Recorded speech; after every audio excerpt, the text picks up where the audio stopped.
स्थानिक स्वराज्य संस्थांच्या निवडणुका 4 महिन्यात घ्या, सुप्रीम कोर्टानं हा महत्त्वाचा आदेश दिलेला आहे। स्थानिक स्वराज्य संस्थांच्या निवडणुकांचा मार्ग आता त्यामुळे मोकळा झालेला आहे।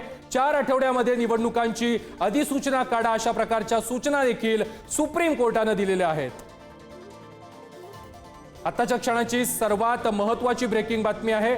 स्थानिक स्वराज्य संस्थांच्या निवडणुका या 4 महिन्यांमध्ये घ्या, अशा प्रकारच्या सूचना सुप्रीम कोर्टानं दिलेल्या आहेत आणि या संदर्भातील अधिसूचना ही 4 आठवड्यात काढा, असे आदेश देखील सुप्रीम कोर्टानं दिलेले आहेत। मागील 2.5 ते 3 वर्षांपासून या स्थानिक स्वराज्य संस्थांच्या निवडणुका प्रलंबित होत्या। ज्या आहेत तर त्या घेण्यासाठीची मुदत वाढवून घेण्यासाठीचा अर्ज सर्वोच्च न्यायालयासमोर राज्य निवडणूक आयोगाला करता येईल। म्हणजे याचा सरळ अर्थ असा आहे की 4 आठवड्यांच्या आत आता जिथे जिथे तयारी झालेली आहे तिथे राज्य निवडणूक आयोगाला इलेक्शन्स हे नोटिफाय करावेच लागतील। त्यांना जर काही अडचण असेल तर ते सर्वोच्च न्यायालयामध्ये अर्ज सादर करून वेळ वाढवून घेऊ शकतात, पण त्या वेळ वाढवून घेण्याला सुद्धा आता मर्यादा आहे। इंदिरा जयसिंग यांचा महत्त्वाचा मुद्दा होता की भांटिया कमिशननी ओबीसीच्या 34,000 जागा कमी केलेल्या आहेत। त्या 34,000 जागा कमी न करता पूर्वी ज्या जागा होत्या त्याप्रमाणेच निवडणुका घेण्याचे निर्देश घ्यावेत, तो सर्वोच्च न्यायालयाने त्यांची विनंती मान्य केली। आता मी पहिला यांचा प्रश्न जो आहे तर तो राज्य निवडणूक आयोगाला मुदत वाढ घेता येईल, तर 4 महिन्याची आउटर लिमिट आहे त्यांना दिलेली। आपल्याला एक माहिती आहे की पूर्वी नगरपालिका महानगरपालिका अशा टप्प्याटप्प्याने निवडणुका होत असत। एकाच वेळी सर्व निवडणुका घेणे हे प्रशासकीय यंत्रणेला कितपत शक्य आहे याबद्दल साशंकता आहे। त्यामुळं मला असं वाटतं की ते फेज वाईज मॅनरनी घेतील की आम्ही एवढ्या इलेक्शन्स घेतलेले आहेत आणि या इलेक्शन्सला वेळ द्या, अशा स्वरूपाचंच फक्त ती मुदत वाढ मिळेल, एक स्ट्रोक मुदत वाढ मिळेल असं मला वाटतं। निश्चित पावसाळ्यात सुद्धा होऊ शकतील, कारण त्या नोटिफायच करायचे नाही। उच्च न्यायालयाने आज सांगितलेलं आहे की लोकल स्थानिक स्वराज्य संस्थांचे इलेक्शन हे 4 आठवड्याच्या आत त्याचं नोटिफिकेशन निघायला पाहिजे आणि 4 महिन्याच्या आत इलेक्शन घेतले गेले पाहिजे। कोर्टाने असं पण सांगितलेलं आहे की 2022च्या आधी जी परिस्थिती होती 94 ते 2022 ओबीसी आरक्षणासंबंधी स्थानिक स्वराज्य संस्थांची ती परिस्थिती राहील। बांथिया आयोगाचा जो रिपोर्ट आहे त्याच्यात याचिकाकर्त्यांचं म्हणणं होतं की 2022 मध्ये जो रिपोर्ट आलाय त्याच्यात ओबीसी सीट हे कमी केले गेलेले आहेत। त्यामुळे आधीच्या परिस्थितीनुसार 2022ची आधीची जी परिस्थिती होती 94 ते 2022 त्या परिस्थितीनुसार लोकल बॉडीचे इलेक्शन घेतले जातील। ते घेत असताना ओबीसीच्या जे 27% जे रिझर्वेशनला जो धक्का लागलाय ते अबाधित राहायला पाहिजे होतं, हे असं आमचं म्हणणं होतं। बाकीचे पण काही पेटिशन होते त्यांचंही होतं आणि मग शासनाने तेच सांगितलं की भाटिया कमिशनच्या आधी जे काही इलेक्शन झालेले होते आणि त्या इलेक्शनमध्ये जे आहे 27%चं जे आरक्षण जे आहे त्या पद्धतीने जे घेतलं गेलं होतं त्याच पद्धतीने आता सुद्धा जे आहे येणारे हे इलेक्शन जे आहे सर्व लोकल बॉडीच्या घेण्यात याव्यात, असा जो आहे निर्णय माननीय सुप्रीम कोर्टाने दिलेला आहे। T6 आणि 243 T6 मध्ये अमेंडमेंट करून पूर्वीप्रमाणे या ओबीसीला 27% आरक्षण कायम ठेवावं ही केंद्र सरकारकडे सातत्याने मागणी केलेली आहे। आज मान्य सर्वोच्च न्यायालयाने पुन्हा 2022च्या पूर्वीप्रमाणे निवडणुका घ्या अशा प्रकारचे आदेश दिलेले असल्याने तात्पुरता का होईना पण या ओबीसी समाजाला दिलासा मिळालेला आहे, न्याय मिळालेला आहे असं मी समजतो आणि याच निर्णयाप्रमाणे भविष्यात हे आरक्षण केंद्र सरकार आणि राज्य सरकार टिकवून ओबीसी समाजाला न्याय देईल अशी अपेक्षा करतो। एकंदरीत सर्वोच्च न्यायालयाने स्टे दिला होता, जागा कमी होतील अशी शंका होती आणि आज परत त्याच ठिकाणी पोहोचल्या जिथून सुरुवात झाली होती। ते एवढं मधला कालावधी गमावून मिळाला काय? खरं म्हणजे कसं आहे की तेव्हा सुद्धा जी पिटिशनकर्त्यांनी सादर केली होती तीच चुकीची होती।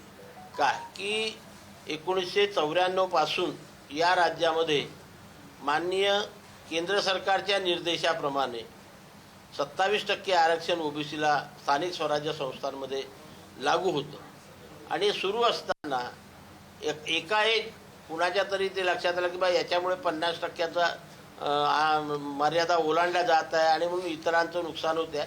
ती त्यांची चुकीची धारणा होती, कारण 50%ची मर्यादा ही शिक्षण याच्यामध्ये त्यांनी ते दिलेली होती किंवा नोकरीमध्ये, परंतु स्थानिक स्वराज्य संस्था राजकारणामध्ये ती मर्यादा दिलेली नव्हती।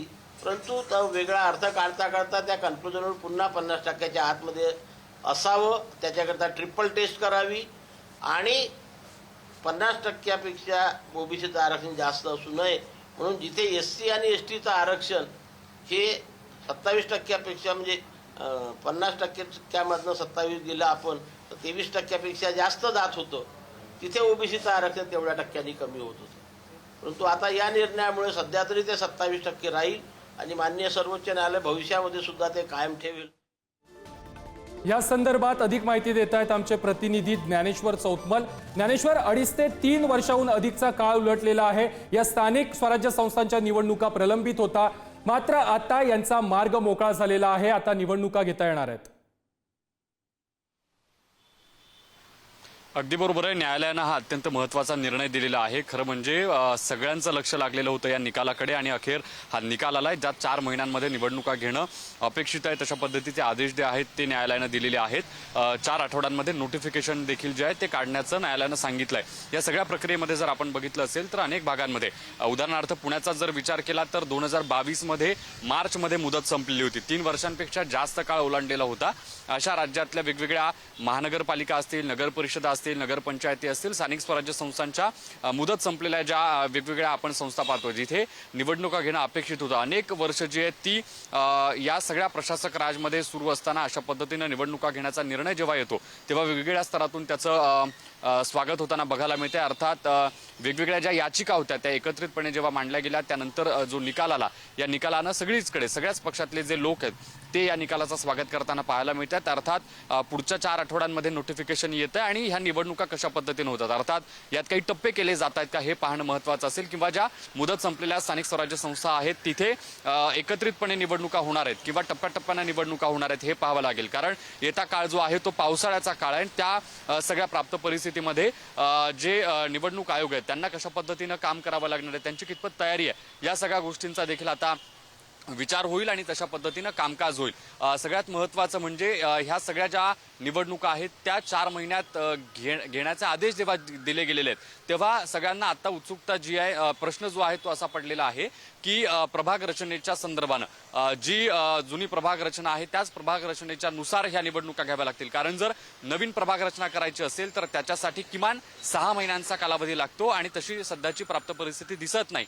मग या सगळ्यात महत्त्वाच्या मुद्द्यावरती काय नेमकं उत्तर येत आहे ते पाहावं लागेल. कारण कोणत्या प्रभाग रचना असणार आहेत, जुन्या प्रभाग रचनानुसार या निवडणुका होणार आहेत की नवीन प्रभाग रचना होईल आणि मग त्यावर निवडणुका होतील, अशा पद्धतीचे काही जे प्रश्न आहेत ते विरोधकांकडून येताना पाहायला मिळतात.